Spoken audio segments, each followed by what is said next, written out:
This episode is for the writer who is overwhelmed whenever you look at the publishing pipeline. There are so many thresholds to cross, gates to enter, and milestones to reach that what you thought would be a marathon is more akin to a super marathon or multiple marathons run back to back. Published author may feel far in the future, but I want to offer you a reframe in this episode that will revolutionize how you approach not just the publishing process, but the entire drafting and editing process as well. Let's get started. You are listening to the Memoir Method podcast, the place for writers, readers, and anyone who appreciates the collective power of our stories. In this podcast, we explore the impact of memoir alongside an examination of writing techniques and strategies used in the genre. Whether you are a writer looking for inspiration and guidance or a passionate reader seeking meaningful connections through shared experiences, the Memoir Method podcast is your go-to conversation spot. I'm your host, Charlotte, editor, writer, and the heart behind Charlotte Writes. Let's get started. As your editor, I want you to be obsessed with your memoir. That's where I see writers have the most success, when they can tap into that obsession and let it carry them through to publication. And that's the secret energetics behind finishing and publishing your memoir. But Charlotte, you say, who wants to read about someone who's obsessed with themselves? That's the pushback I get when I say, hey, I want you to be so obsessed with what it is that you're writing. So let me break this down for you. Writers can get really in their heads about writing about themselves. They don't want to be seen as self-indulgent or selfish or woe is me. Writers will come to me to write a memoir while also being afraid of being too self-focused. And I get it. You don't want the spotlight on you, even though you still want to write. There's a lot of inner dissonance that can be hard to navigate. And it's hard to know how to separate the fact that you're writing a story about your life. Like, this is about you. And so when I tell you I want you to be obsessed with what you're writing, I understand why you first default to, oh, you want me to just be obsessed with myself? That feels really tone deaf. That feels really misaligned with who I am. That's not what I mean. When I'm talking about the secret to publishing memoir, yes, you need to be obsessed with what you're writing. But what you're writing, it's not about you. You're not actually writing about you. You're writing about what you did with what happened to you. And that's what I want you to be obsessed with. You don't need to be obsessed with you, but rather obsessed with what you're here to say. That's where I want your obsession to find its root, in what you're actually saying with your story. Your story is the vehicle for your point. Writers who write from a place of self-obsession or self-indulgence is, I care about myself and what happened to me, so everyone should care about me and what happened to me. That's a very boring memoir. That's really boring. And the only memoirs that work that way are probably like celebrity memoirs. And I don't work with celebrities. They have their own ghostwriters to do that for them. It's when you can't stop thinking about your message, the angle, the meaning, the thing beneath your story that you know someone needs. That's where sustainable obsession comes from. And I mean obsession in the most fun, creative way. That's what I want you to tap into. And you're not going to get there when you're thinking about, I just have to write about myself. That's not going to get you there. What's going to get you there is when you figure out what is underneath the story. What is it that you're trying to say with your story? So when you are not obsessed with your message, when you're not obsessed with what it is that you're writing, you're going to default to overthinking, imposter syndrome, endless rewrites, panic editing, and creatively shutting down. I think all of us have experienced this in some form or another. And that is what's going to lead you into what I call the rewrite loop. When you're not obsessed with your memoir, whether that's because you aren't clear on what you're writing or you aren't really excited about it, this is what happens. You're going to open up your document and you're going to freeze. You're just going to stare at that blinking cursor, or you're just going to scroll through the document using up all of your writing time that you had set aside. You're just going to keep scrolling, looking for a place to kind of enter your rewrites or your edits. Another way it shows up is you rewrite chapters over and over and over, hoping that it will click. Again, that's the rewrite loop. You are terrified that no one will care. So you're doing all of this while also nursing this fear that what you're doing is pointless. because no one's going to read it anyway, right? Your brain can get kind of mean. And really, it's just trying to protect you, right? But again, when you are not obsessed with what you're writing, that's what your brain's going to do instead. And you try to fix the vibe instead of fixing the clarity problem. You're going to go in and try to see, oh, this doesn't feel right. I need to get it so it feels right. But what's actually happening is that you're not actually clear on the story. You don't have something to be obsessed about yet, right? So you just try to fix the vibes. It's not going to work. You think that you're behind, failing, or missing something that everyone else knows. Again, this is the rewrite loop. If you have not gone into my training where I break the rewrite loop down for you, click the link in the show notes for instant access to my memoir breakthrough training. This breaks down the rewrite loop. I reference it all the time. This is where you're going to make sense of why it is that you are still rewriting the same chapters over and over. So when you're not obsessed with your memoir, when you don't know what you're actually saying, this is where you slip into that rewrite loop where you don't actually know what you're doing. You're filled with all of this doubt and imposter syndrome, and you think you're behind. You think you're failing. You feel like you're missing some puzzle piece that if you just knew it, everything would make sense. So this isn't a writing problem, though. This has nothing to do with your process or your ideas or how talented you are. This is a conviction problem. You don't have anything in your story to be convicted about. You haven't identified it yet. It's there. You just haven't been able to articulate it yet. And writers who don't know what they're saying can't stay obsessed with it. This is why you feel disconnected and insecure, because you can't be obsessed with what you can't articulate.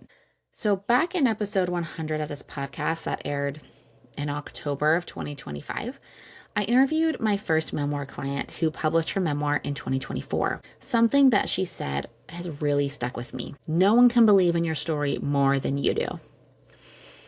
You have to be your book's biggest champion. Andrea, my first memoir client, again, you can go listen to her interview back in episode 100. But Andrea spent some time trying to work the traditional publishing system. But she realized that at least for her, it wasn't worth it to try and convince someone to believe in her story. There's a lot about traditional publishing that is fully out of writers' control.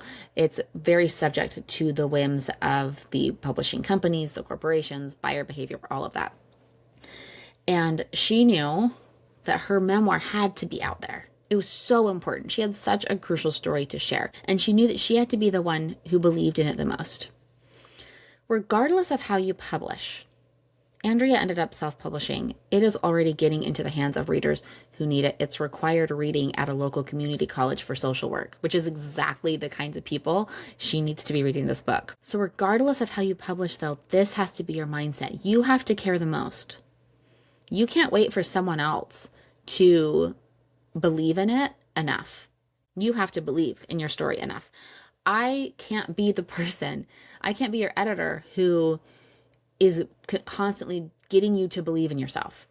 Yes, I'm here to support you and be a cheerleader and be a coach for you to help you get your memoir out there. But if you're going to be successful, you have to believe in your story the most. You have to be your biggest cheerleader. You have to clap the loudest for yourself. And when you care the most, this is what is going to ignite inside of you. You realize that conviction, your obsession, that obsession with your message, that is what carries you through every single stage of memoir writing and publishing. Your obsession is what's going to carry you through drafting, revising, and publishing. Like, that is the key. It's all energetics. It actually has nothing to do with the quality of your writing, your talent, nothing. It has everything to do with how deeply you believe in your story and what it is here to say. This isn't actually about you. You need to have a conviction and an obsession with the conversation that you're starting. So obsession with your memoir is an energy that makes you unstoppable. This is what will differentiate a stalled writer from a published one. Writers think that publishing is a distant finish line. I used to see publishing this way too. When I was taught all of these editing skills, I was taught it in a very compartmentalized way. And so I just picked a spot to focus my skills and my talents and my training. And I thought, okay, I'm just going to stay in my lane. And that is often how writers are taught about publishing. That you can't be a published author until you're a published author, right? But that mentality is actually keeping you in a holding pattern that has you waiting for someone else to give you permission for what you want to be. Here's the truth. Being a published author is an identity that you get to claim long before the book actually exists. Andrea knew from the moment she started writing that this book had to be published. She knew it, and she knew that she was the only one who could tell this story and reach her readers. And she carried that all the way through to when she actually had a book in hand. But she believed and moved like a published author from the very beginning. When you start moving like someone who knows that your memoir will be published, again, you don't actually have to know the how. A lot of the how is out of our control. But when we move in a conviction that this is going to happen, we will see all these opportunities open up. We will see the resources that we need. We'll be connected with the people who are going to help us get where we know we are meant to be. And when you move this way, everything about your writing process will change. You take your clarity seriously. Like, that is the most important thing for you as a memoir author, is to be clear on your writing, to be clear on your message and your story. Before you do anything, you lock that in. You're going to stop over editing. I can't tell you how many writers I have worked with who start off wanting to just go over the same stuff over and over. You're not going to publish that way. So when you know that your memoir will be published, when you move that way, you stop over editing. You start to build trust with your readers, even before that book is published. Again, you're building trust with your audience. You become more strategic. You stop relying on confidence and you start relying on conviction. And confidence is really important. I actually have a lot to say about being confident as a memoir writer. Your confidence will come from your conviction. When you are so obsessed with what it is that you are writing and saying and the way that you're saying it, confidence is inevitable. It's a natural byproduct of how convicted you are. So here's what I mean by moving like a published author. If you knew that no matter what, you would have a published memoir, what would you do with editing? How would you show up to your writing sessions? How would you talk to others about your book? If you knew that it was going to happen, what would you do? Ask yourself, if I had a published book right now, what would I do? How would I talk about it? Who would I hire? I mean, you're thinking from that version of you who's already done the thing, right? I want you to practice this. These are the questions that will transition you from aspiring writer, which if you've been around here for any amount of time, you know that I hate that term. I do not think it's helpful. But these are the questions that will transition you out of aspiring writer and into published author. And this has to happen before the book hits the shelves. If you think like a published author now, your entire publishing experience will shift. It's easiest to think that way when you are obsessed with what you're writing. I have a new resource for you that is completely free. I have had so much fun putting this together. I'm calling it the Magnetic Memoir Prompt Pack.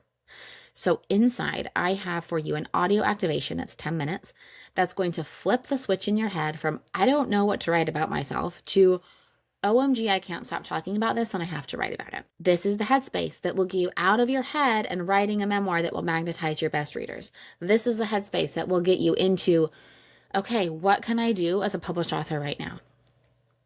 What is the published author version of me? What is she going to be doing today? This is the mindset, the energy, the headspace that will get you there. This also comes with a PDF with prompts to dial you into that conversation that's hiding in your actual story. So head to the link in the show notes to grab your prompt pack. I cannot wait to hear about what comes up for you. This was such a fun resource for me to create. I'm really excited to hear what comes up for you because this is the deeper work of what I do with writers. This isn't just figuring out your outline and where to add backstory. This work is dialing into, okay, what is actually hiding underneath my story that's going to propel me forward? What is my story actually about? Because it's not about what happened to you. And it's not about you. That is the work that I do with writers all the time. This is the shift that we make. And I put it together for you in the Magnetic Memoir Prompt Pack. The writers who have the most success with me and the writers who actually end up publishing are the ones who are obsessed with their memoir's message. This mindset will flip the switch from feeling self-conscious to having fun and wanting to play in your own work. And when you can get to the point where you want to play, that's when you finish your revisions and you start seeing your path to publication. This is where all the pieces start to fall into place. I have so much fun working with you and helping you, and it's my favorite moment as your editor to see that light in your head turn on and for you to click into that creative flow. So remember, go to the show notes to find the link to download your magnetic memoir prompt pack. Please let me know what comes up for you. You can email me or you can DM me on Instagram. I'm on Instagram at the.memoir.coach. I love to hear about what comes through for you, because the sooner you can make this shift, the faster you will finish your memoir and the smoother your path to publication will be. I promise. Thank you so much for tuning in. Remember, you get to write a memoir that you're obsessed with, and I will see you next week.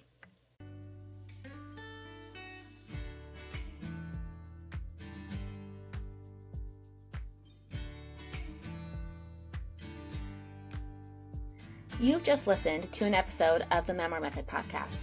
The Memoir Method Podcast is presented by Charlotte Wrights. If you liked what you heard, the best way to support the show is to subscribe through your preferred podcast player. And if you're feeling especially inspired, I'd love it if you left a 5-star review on Apple Podcasts. Leaving a review really does help other readers and writers like yourself find the show. If you want to continue the conversation, you can find me on my website at charlottewrights.co or on Instagram at charlottejanewrights. Thank you for tuning in. I'll see you next time. And remember that you have a story that matters.